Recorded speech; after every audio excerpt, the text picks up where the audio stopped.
The Journal with Nancy Wilson. Good evening. Just a few years ago, the world was a simpler, if more dangerous place. There seemed a clear and present threat from the military might of the Soviet Union. Then came Gorbachev, Glasnost, and the thaw in the Cold War. And now the changing currents of history have forced Western nations, including Canada, to rethink their military spending. In world terms, Canada has a small military establishment, but it does cost almost $12 billion. And now radical questions are being asked about how big and what kind of armed forces we need. Tonight, Bruce Garvey has this feature report on the frustrating mission of those who serve.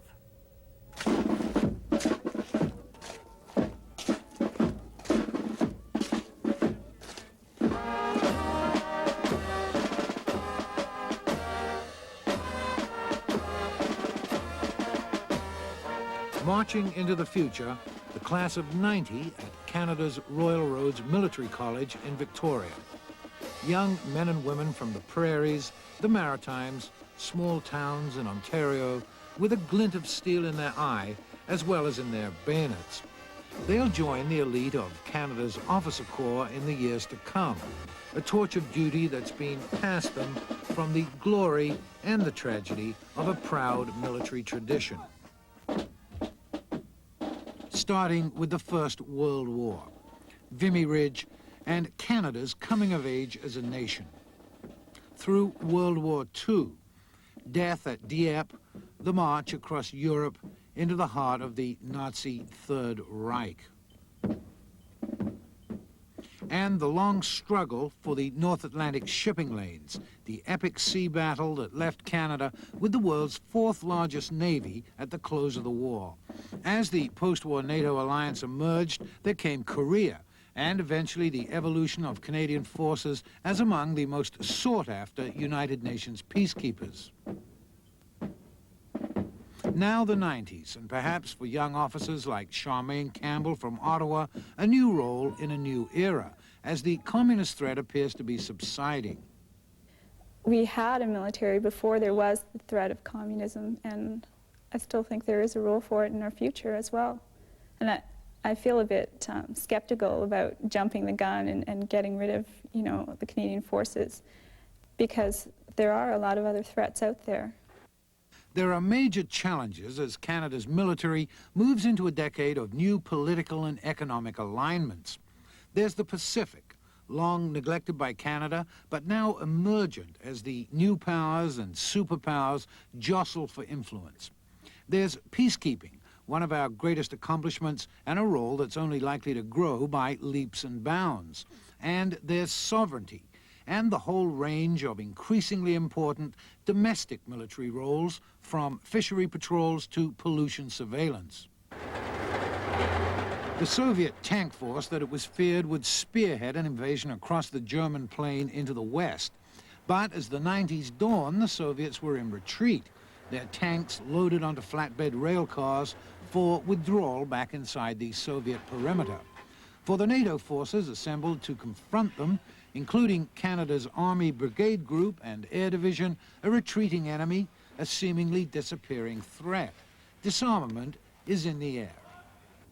Listen to Bob Penner of the Canadian Peace Alliance. Well, what are we defending against? I mean, the Russians aren't about to march over the North Pole and steal our icebergs. I mean, they're not about to march through the crumbling Berlin Wall and take over Western Europe. I mean, what are we spending all this money on? The world is changing. Some countries in the world have recognized that it's changing. Ours happens to be one that's a little slow on the take. If the situation that is occurring in Europe right now continues, that is a watershed. And here's the view of Defense Chief General John de Chastelain. The presence of NATO in strength in Europe, meeting increased strength on the Warsaw Pact side with increased NATO strength, has led to the point now where we are having a reduction in forces. Well, that's fine. If that is the way it is, and I hope it is, then perhaps that chapter of our history is over. And it is conceivable that in this decade, and perhaps even sooner than some may expect, we could no longer have a need for forces stationed in Europe. This does not signal the end for a need for defense, a different kind of defense, with different priorities, but still defense. Canada is trying to beef up its forces on the west coast as the Pacific Rim economic boom brings with it increased tensions and competition. But so far, we're bringing up the rear. With thousands of miles of coastline, we can barely even monitor, never mind protect. At sea with the Canadian Navy. Out there, the vast reaches of the Pacific, and here, in close formation, half of Canada's Pacific Fleet. 3 old destroyers who've seen as many years as a good many of their crew members. Lean times for the Navy as it sails into the uncharted 90s with no clear course set, and perhaps the means of getting anywhere at all slipping away at the hands of the budget cutters. Budget cutting means making do with a tiny token force of badly outdated ships. There are 3 frontline destroyers, old and refitted, but when Commander David Adamthwaite puts to sea, he's leading a backup fleet of 3 old relics that are only useful for training. A few minutes out of Esquimalt in the strategic Juan de Fuca Strait, and there's a classic example of the problems that plague today's rusted-out Navy. The old Capelle pulls up short in her maneuver, smoke billowing around her. Seawater has leaked into her antique boilers, and she's out of action, left to limp back to port on half power. This kind of thing happens all the time. It can be a minor problem, or it can be a major problem. You really don't know until you had a chance to look at it. But it basically means that one whole side of the system is out of commission. I guess all the ships companies are very good at keeping old equipment running. The current status of the Canadian Navy is substandard as regards equipment. The women and men of the Canadian Navy are better than any in the world. Alec Morrison of the Canadian Institute of Strategic Studies. If we hope to hold our own in international naval circles, to contribute to NATO on the Navy side, and to help with fisheries patrols, and with Arctic and Pacific patrols, we're going to have to continue to rebuild the Navy. There is a rebuilding program of 12 new ships to replace these. But below decks, the promise of new ships, years in the future, doesn't ease the frustration. In the mess, there's a pervasive feeling that the Navy's somewhere to learn a trade and then get out. In my trade, I can get a ticket, and after I get a ticket, I can get out. If I get out, I can get a really good civilian job. So there's definitely a future in it. Well, parts and equipment and how we get to work with what we have to work with, it makes it difficult. We have a lot of breakdowns, and it takes us forever to get parts or to get the proper parts that we need. It does get frustrating after a while. I don't know. If we don't start getting money pretty soon from the government, there's going to be no future in the military at all, because there's not going to be a military to have a future in.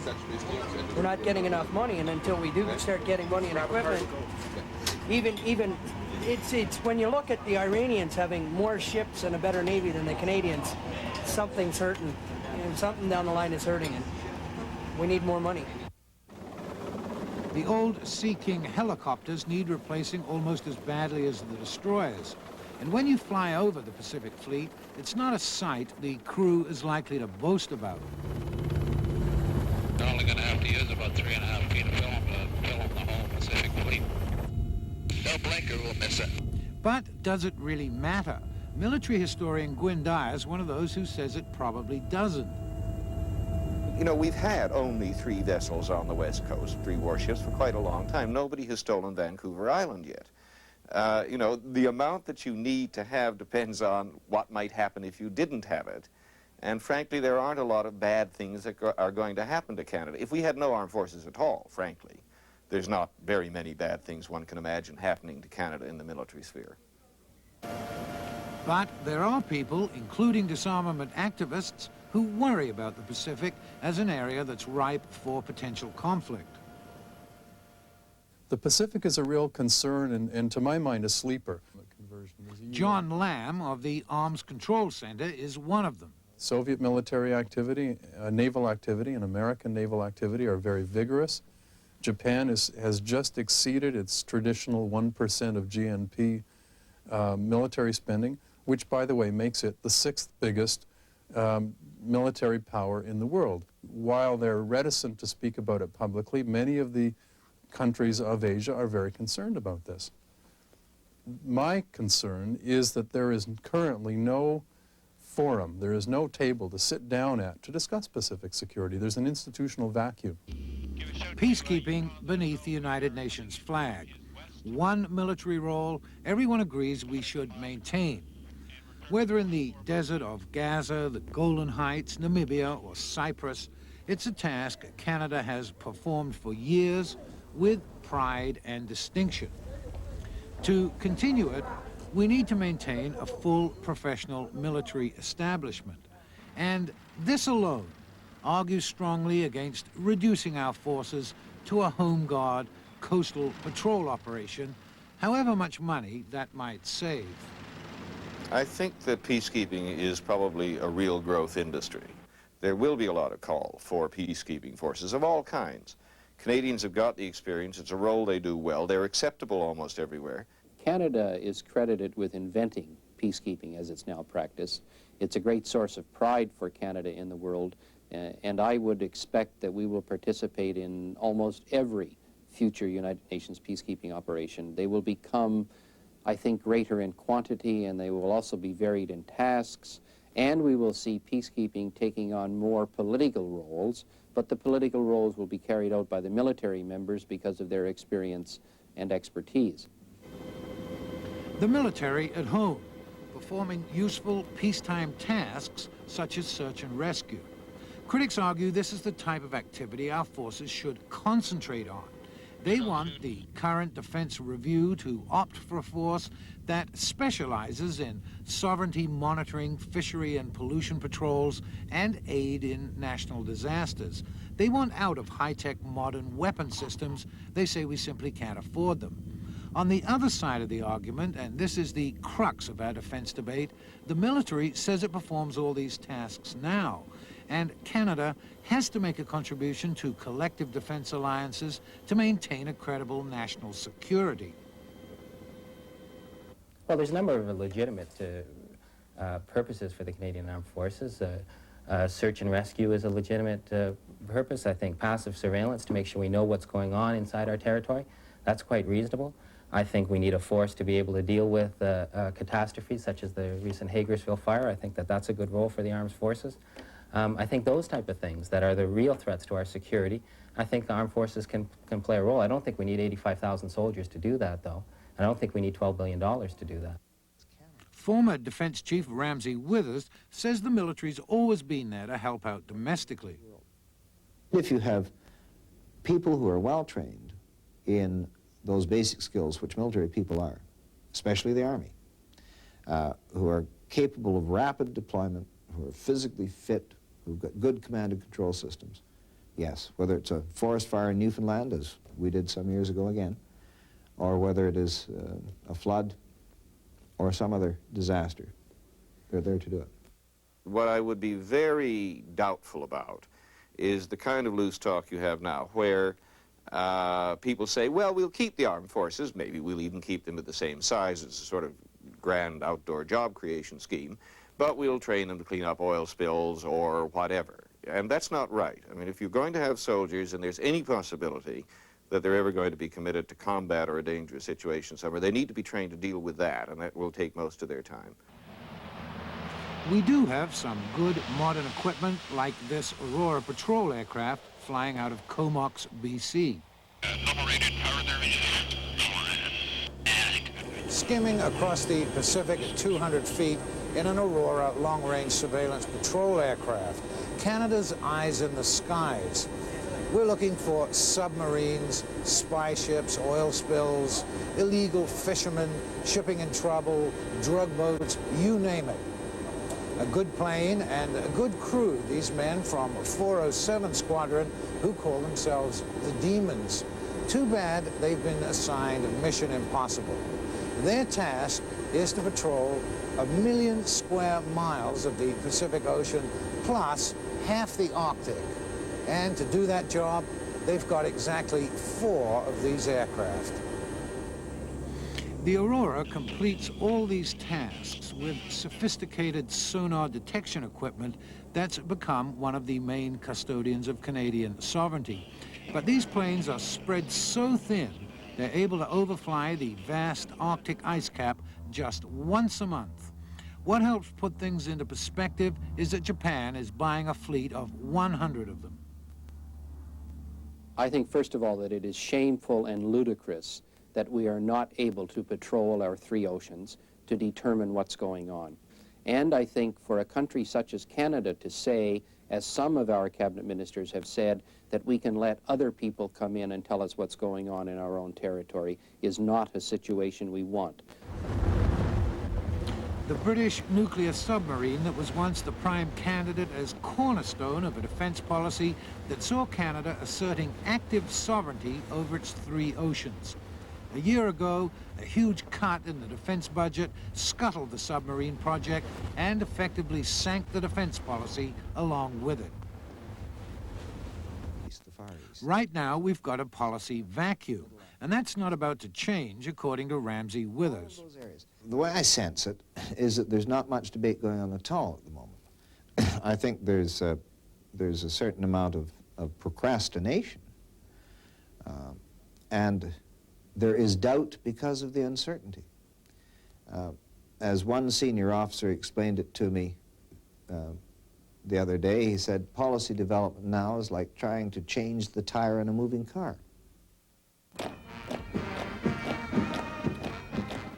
And so, like their predecessors in rusting old ships, worn-out tanks, and too few aircraft, the class of '90 marches into the future on a wing and a prayer, while Canada grapples with its defense dilemma. What kind of armed forces do we really need, and what are we prepared to pay for them? For the Journal, I'm Bruce Garvey at the Royal Roads Military College in Victoria. That documentary was produced by Paul Barber. Please stay with us. When the Journal returns, Norma Kent will have the Journal Diary. Refugees in Ethiopia